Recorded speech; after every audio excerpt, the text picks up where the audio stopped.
You ever try to figure out how to mix all the greens that you see around you?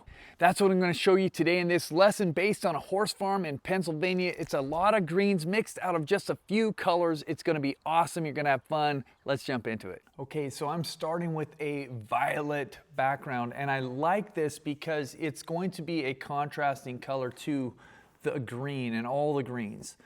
I'm going to mix up a red to do the drawing though. See, if you have a lot of green in your scene, sometimes what you want to do is choose some alternate colors that can kind of complement it and offset it in your background or in your drawing. These colors might not be that obvious at the end, but they will still impact the overall painting and the way that it looks. So we're starting to get the structure in place with a simple drawing, and I'm already going on the grays and the dirty kind of browns of the road, the trail. It's just a dirt path, essentially. I kind of imagine it as a place that you might walk your horses. And then we start mixing in the greens. Now, it's important to know that I'm using phthalo green here.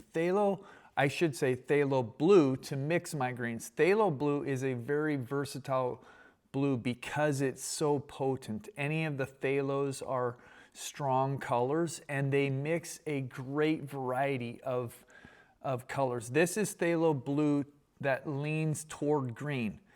There is another one that will lean a little bit more towards red. So depending on the brand of paint you buy, it might say red or green shade. I would always get the one that leans toward green. The way that it works though is if you just mix a little bit more yellow in and a little bit of white, you're going to be bringing up the value of that green. You add a little bit more blue, you know, it's going to be more on the darker greens, right? And then if you want to make it a little bit of a dirtier green, just add a little bit of the red into that. We're only using a limited palette here, but you can see how by making variations, we're getting quite a bit of difference between the parts of the painting that they look more green. I'm just accentuating. They look more green in the reference photo, let me be clear, than what I'm doing. I'm accentuating the differences. So if it's in the sunlight, I'm trying to make it look as if the green has more yellow in it, which it does, but I might exaggerate it even more than what you see in the reference photo. If it's in the shade, I'm going to be mixing more blues into that and making it a blue-green. And again, it might be more exaggerated than what is in the reference photo.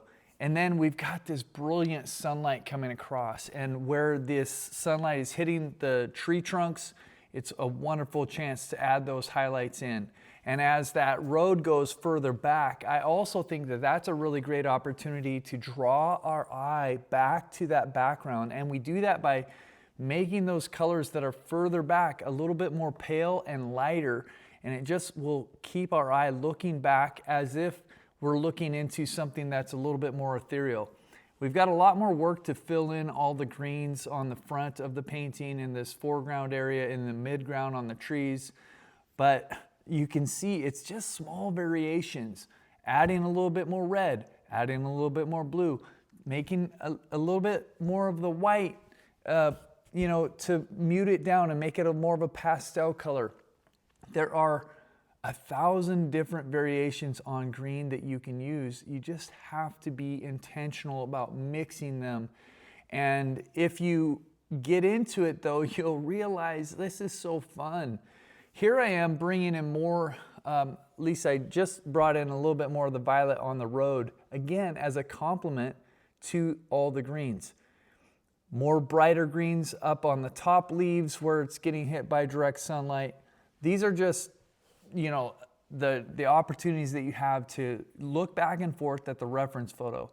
I'm not making anything up per se in this photo. I'm just looking at what is there, and I'm simplifying the photo because I don't want to have to paint every detail of the grass or everything on the fence post. And sometimes it takes a little bit of effort to simplify, but if you just squint your eyes from time to time and look at the big shapes and the big design. That's where you can actually see some of the decisions easier, because if you can see it with when your eyes are squinted, then you know it matters for the overall design. And if you see it in your painting and you don't see it in the reference photo, sometimes it means that you either added something that you didn't really need, or something doesn't have to be part of your end painting.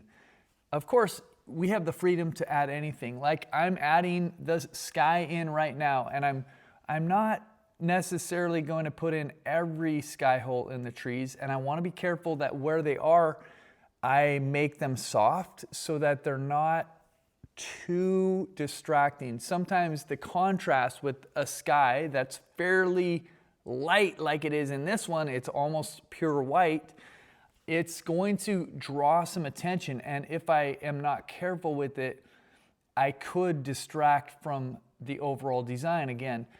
But if you soften the edges of an area of high contrast, it will lessen the intensity of that contrast, and it will allow the viewer to go where you want the highest contrast and the sharpest definition is around your subject matter that or where you're trying to draw somebody's eye. I like to have various places in a painting that are interesting.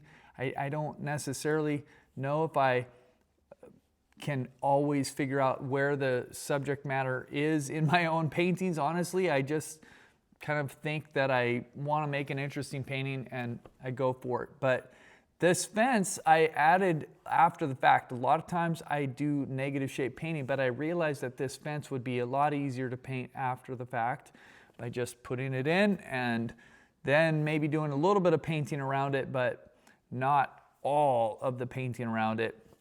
And we're working from dark to light generally in a painting like this. I will start with darks and I will end with highlights. And I usually do my midtones kind of gradually in the middle, but it's often better to leave your lights for the end, your highlights, because you have a process of building up the values of the painting all the way from the start to the end. And you need that time to develop the painting so that the lights have a place to live and a place to land. And if you start with the lights, sometimes you kind of leave a little bit too much of the transitions undone. I'm coming back here with a little bit of a trick, by adding some of that orange into the shadow area where it meets the light. It's able to exaggerate again the brightness of the highlights down there in the road. And it's something I learned in a workshop, and I found that it works well. It also adds a little bit of warmth. So this is pretty much the end painting here, you guys. It was a lot of fun. I hope that you join me. You can always grab this whole lesson at paintacrossamerica.com. I'd love to have you join me for the whole 50-week series. Anyways, guys, there the final painting is. I'll see you next time.